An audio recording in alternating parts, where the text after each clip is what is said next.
I don't know if we've been in this kind of a situation where the people who did not have, let's say, yeah, and this is sometimes a reality living where we live, yeah, where maybe you've come from or we know people who've come from a very, very poor background and now they have everything.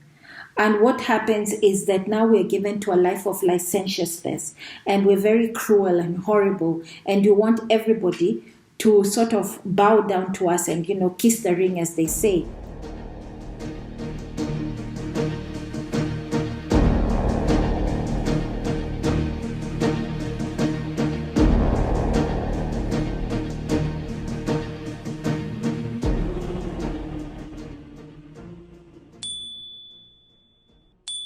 Under the conditions of imprisonment, does the prisoner have absolutely no freedom left? And Frankel says, of course not.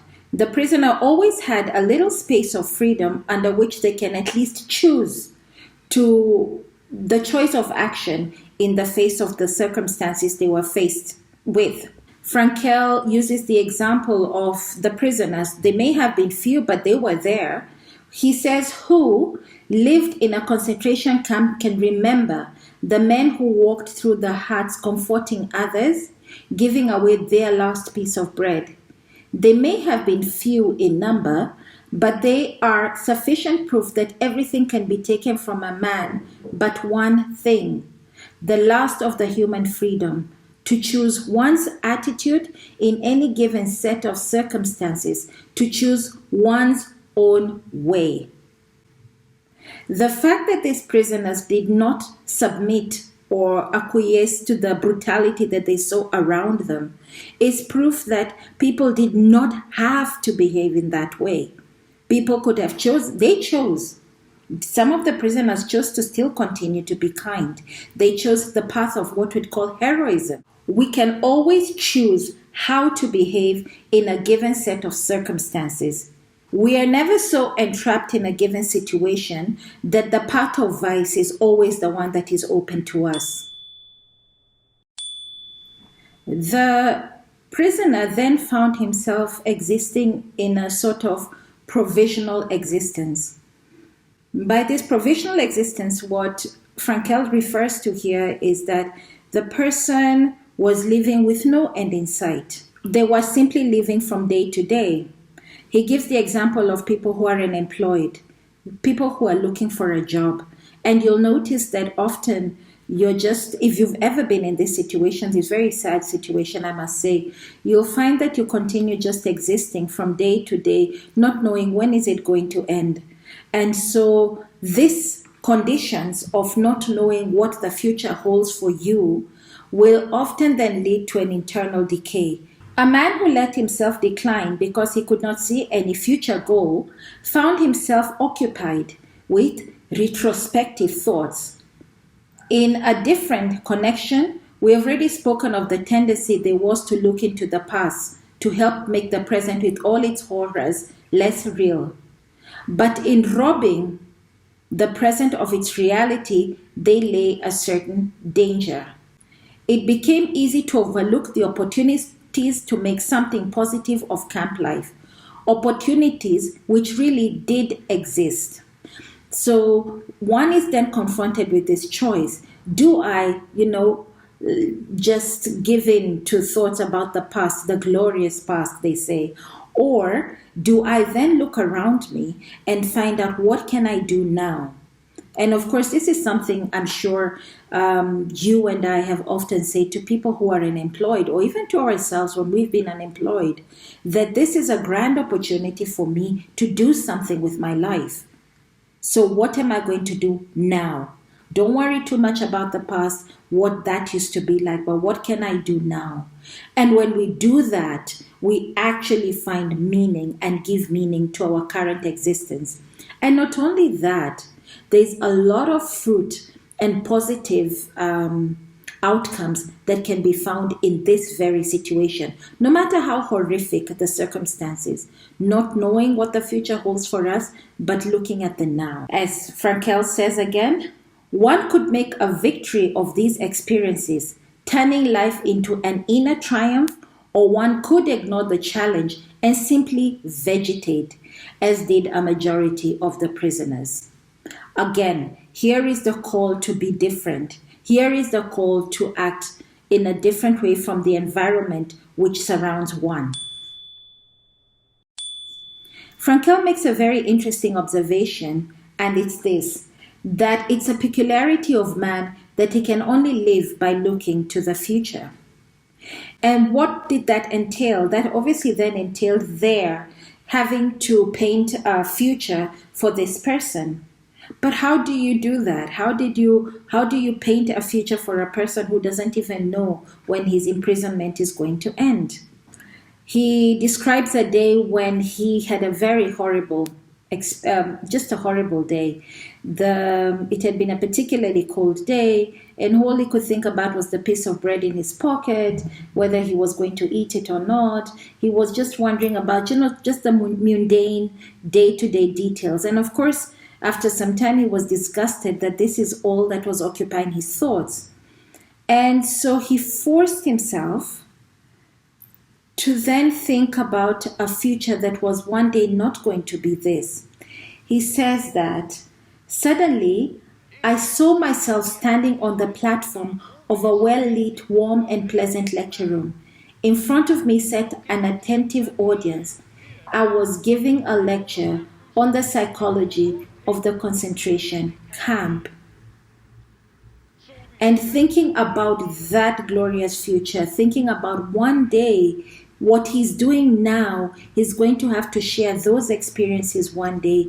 Just thinking about that slowly drew him out of the misery of the conditions in which he found himself. Isn't it interesting that not only did Frankel live and get to do this, but he wrote a book which now still sells and we're still talking about. And then one day the war ended. Frankel describes his experience when they were there in the camps and they saw the gates open and the Red Cross trucks coming in. And the war was over. At this point, then, Frankel makes many observations, but we're going to just discuss two of them. The first question is the one that, of course, comes to mind over and over again whenever we're confronted with cruelty, like human cruelty. And Frankel says, you cannot say that this group of people are bad and this group of people are good. Good and bad people can be found everywhere. Among the soldiers, they found some good people. Among their own fellow prisoners, they found some bad people. And so then Frankel tells us that there are only two kinds of people in the world. There are only two races. The race of decent and indecent men. Now that they were free, he says, they thought they could use their freedom licentiously and ruthlessly. The only thing that had changed for them was that they were now the oppressors instead of the oppressed. They became instigators, not objects of willful force and injustice. Again, I don't know if we've been in this kind of a situation where the people who did not have, let's say, and this is sometimes a reality, living where we live, where maybe you've come from or we know people who've come from a very, very poor background and now they have everything. And what happens is that now we're given to a life of licentiousness and we're very cruel and horrible and you want everybody to sort of bow down to us and, kiss the ring, as they say. Why? Because I'm now the one in a position of power and now you're all going to treat me like how I had to beg when I was not in a position of power. And so this is what Frankel is talking about here, that now that they were the ones who were in charge, now that they were the ones who were no longer oppressed, they felt that it was their turn. And they were going to also do the same thing to those people, what had been done to them. So we've been reading a book entitled Man's Search for Meaning. And it therefore bears us to ask the question, so what is meaning? What is the meaning of life?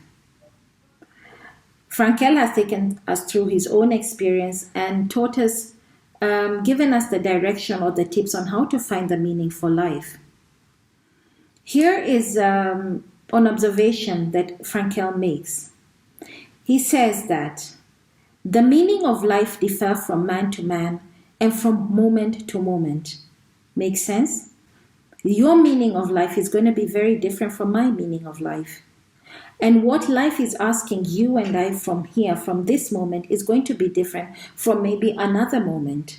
Thus, he says, it is impossible to define the meaning of life in a general way.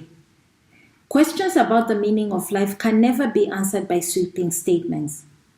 Life does not mean something vague, but something very real and concrete. Just as life's tasks are also very real and concrete. So I say that your life is worth finding. So you're listening to motivational speakers. There are all these sort of general statements that will be made about life, or they're being made about, this is what you have to go out and do in your life and that sort of thing. And of course, at the end of listening to these people, it sounded very good at the moment when you were hearing them. But then, of course, one then sinks back to the reality of their life. And we're still left with the question of what should I do now? Or what is the meaning of my life right now? So the answer to the meaning of life also is something very concrete. It isn't going to be something vague. Life is asking me to do something very concrete at this point in time. So, the case of Frankel, it was look after your countrymen. The meaning of our life is always going to be something very concrete. It's not a question of merely saying what is the meaning of life. Rather, it's to ask ourselves, what is life expecting from me? What is life demanding from me? And the answer to that will be simply to find out what is the right action and the right conduct in any given situation. And that what is the right action and the right conduct will change from hour to hour, from moment to moment. And how we respond from each moment and each hour, that is what makes the difference. We must never stop asking, what does life demand from me right now? It is a question that must be ever present in our minds, now and in the future, even on our deathbed. What is demanded from me right now? What is the correct action that I must take?